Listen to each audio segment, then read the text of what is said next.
ಇಂದು Muslim ಬಾಂಧವರು ತ್ಯಾಗ ಮತ್ತು ಬಲಿದಾನದ ಸಂಕೇತವಾದ ಬಕ್ರೀದ್ ಹಬ್ಬವನ್ನು ಎಲ್ಲೆಡೆ ಆಚರಿಸುತ್ತಿದ್ದಾರೆ. ಬಕ್ರೀದ್ ಹಬ್ಬವನ್ನು ಈದ್ ಉಲ್ ಅಜಹಾ ಅಥವಾ ತ್ಯಾಗದ ಈದ್ ಎಂದು ಕರೆಯಲಾಗುತ್ತದೆ.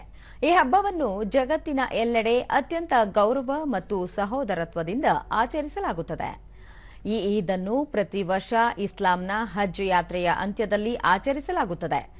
ಬಕ್ರೀದ್ ಹಬ್ಬವನ್ನು ಪ್ರವಾದಿ ಇಬ್ರಾಹಿಂ ಮತ್ತು ಅಲ್ಲಾಹುನ ಮೇಲಿನ ಭಕ್ತಿಯಿಂದಾಗಿ ಹಾಗೂ ಅವರ ತ್ಯಾಗದ ಪ್ರತೀಕವಾಗಿ ಆಚರಿಸಲಾಗುತ್ತದೆ ಎಂದು ಹೇಳಲಾಗುತ್ತದೆ. ಬಕ್ರೀದ್ ಹಬ್ಬದ ಈ ಶುಭ ದಿನದಂದು ಮುಸ್ಲಿಂ ಸಮುದಾಯದವರು ಈದ್ಗಾಗಳಲ್ಲಿ ಮತ್ತು ಮಸೀದಿಗಳಲ್ಲಿ ವಿಶೇಷ ಪ್ರಾರ್ಥನೆ ಸಲ್ಲಿಸುವುದು, ಹಬ್ಬದ ಅಂಗವಾಗಿ ಶ್ವೇತ ವಸ್ತ್ರ ಧರಿಸಿ ಮುಸಲ್ಮಾನರು ಪರಸ್ಪರ ಆಲಿಂಗಿಸಿ ಶುಭಾಶಯ ವಿನಿಮಯ ಮಾಡಿಕೊಳ್ಳುವುದು ವಾಡಿಕೆ. ದೆಹಲಿ, ಲಕ್ನೋ, ಹೈದರಾಬಾದ್, ವಿಜಯವಾಡ, ಭೋಪಾಲ್, ಶ್ರೀನಗರ, ಚೆನ್ನೈ ಸೇರಿದಂತೆ ದೇಶದೆಲ್ಲೆಡೆ ಮುಸ್ಲಿಂ ಬಾಂಧವರು ಸಾಮೂಹಿಕ ಪ್ರಾರ್ಥನೆ ಸಲ್ಲಿಸಿದರು. ಬಕ್ರೀದ್ ಹಿನ್ನೆಲೆಯಲ್ಲಿ ಬಿಗಿ ಭದ್ರತೆ ಕೈಗೊಳ್ಳಲಾಗಿದೆ.